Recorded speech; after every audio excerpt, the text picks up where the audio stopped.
Does weight matter in boxing?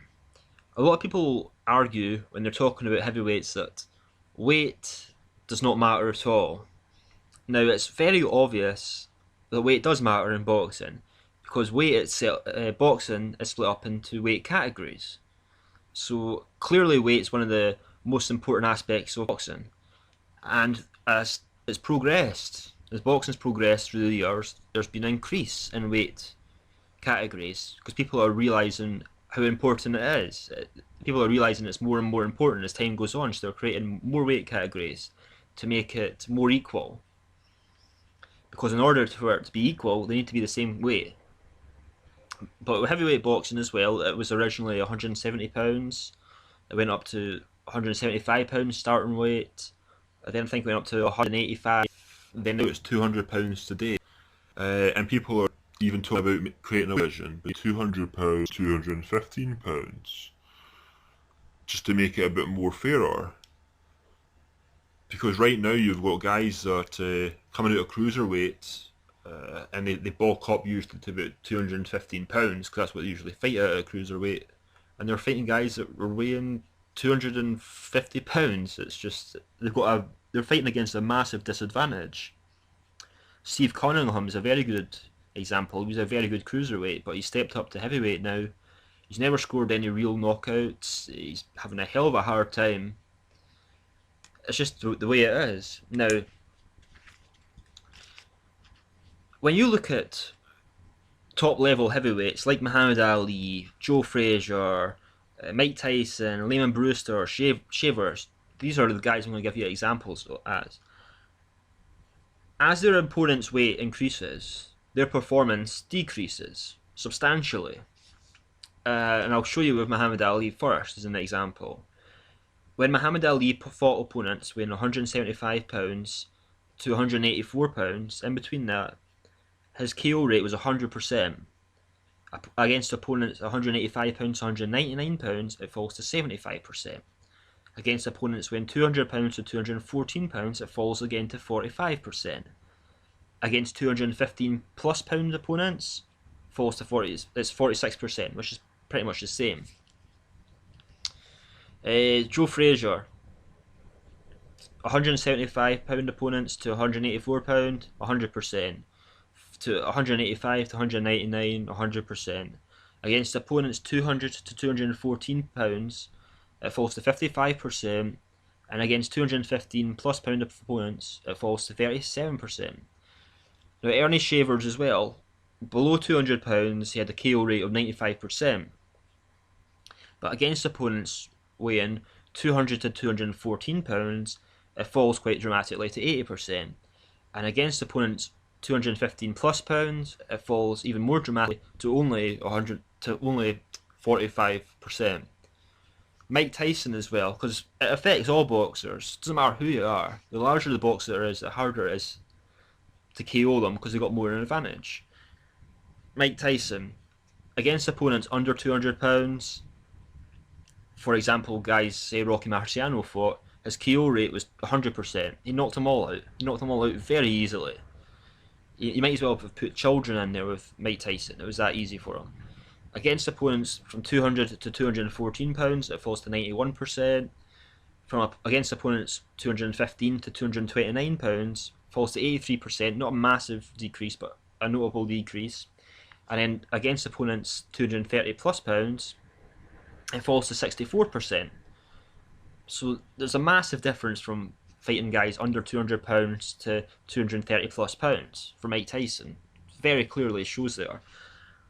Lehman Brewster as well, another power puncher. Against opponents 200 pounds to 214 pounds, he's got 100% KO rate. Against a boxer's 215 pounds to 229 pounds, it falls to 90%. Against opponents over 230 pounds, it falls to 59%.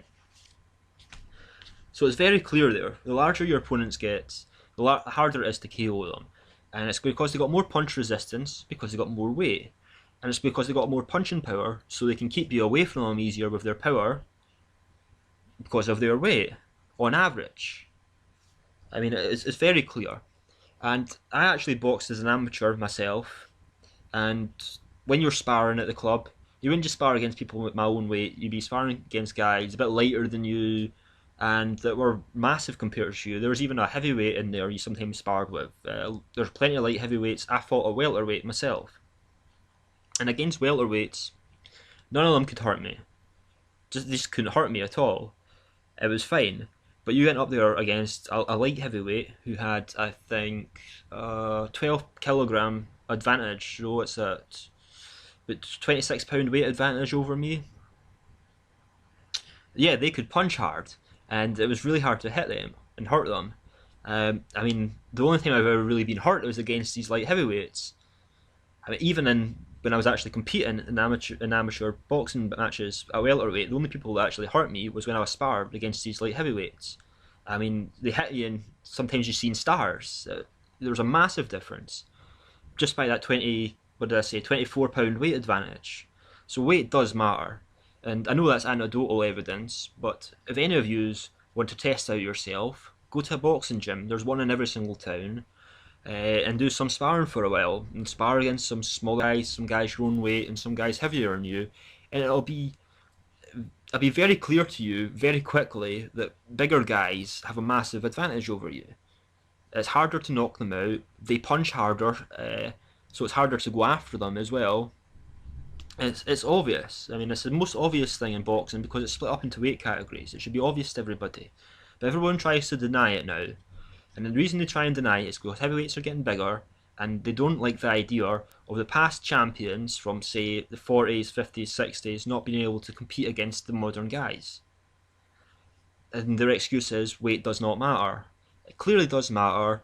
If it doesn't matter, why does it matter to Muhammad Ali, Joe Frazier, Ernie Shavers, Mike Tyson, Lehman Brewster, or any other heavyweight you can name? I'm not cherry picking these guys here. I can give you more examples if I want to. And you can look up yourself and see these are facts. And if you believe that weight does not matter, the question you'll ask yourself is how come over the past 15 years now, no light champions who came up the same size as champions were 40, 50 years ago, that are just over 200 pounds and managed to become unified champion. Chris Burr tried it, couldn't do it. Sultan and Bragimov couldn't do it. David Hay couldn't do it. Steve Cunningham has completely given up now. He's going back down to cruiserweight. I mean, the list goes on. There's lots of guys that come up from cruiserweight to try out who are good cruiserweights, and they come in and compete at 215 pounds against these giant heavyweights, and they just can't manage it. And the reason is it's because weight does matter. Does matter in boxing. Another example I get a lot that weight doesn't matter is people try and use Muhammad Ali as an example that weight does not matter. They say Ali was good because he was fast, he had incredible foot speed and reflexes, and he could beat up heavier guys. Now, the thing is, Muhammad Ali is not a very good example to use. Muhammad Ali outweighed 75% of his opponents. So Muhammad Ali was a giant for his time. I'll give you an example. Wladimir Klitschko only outweighs about 54% of his opponents. So Ali, for his time, was more massive than Wladimir Klitschko is now. Because, like I said, Muhammad Ali outweighed 75% of his opponents. And when it came to size, he either outweighed or outreached or outheighted 95% of his opponents. That doesn't matter too much. The main thing is weight. And weight, Muhammad Ali was a massive guy for his time. Throughout his career, he was usually fighting a smaller guy. And that's what gave him such a big advantage. When people compare, I'm not sure if anyone's actually seen the video of Muhammad Ali talking to Mike Tyson's original trainer, Cus. And Cus is trying to say that Joe Louis would beat Muhammad Ali because he punches hard. And what Muhammad Ali says himself, because he obviously realises that weight does matter, as he says, well, Joe Louis was just too small for me. How can Joe Louis beat me when I'm so large? I'm like 215 pounds and he was fighting under 200 pounds. And this was what Muhammad Ali was saying. So even Ali, the guy you're trying to use as an example, says himself that weight matters. And Muhammad Ali himself was a giant guy for his time. So that's all I've really got to say about does weight matter in boxing. It clearly does.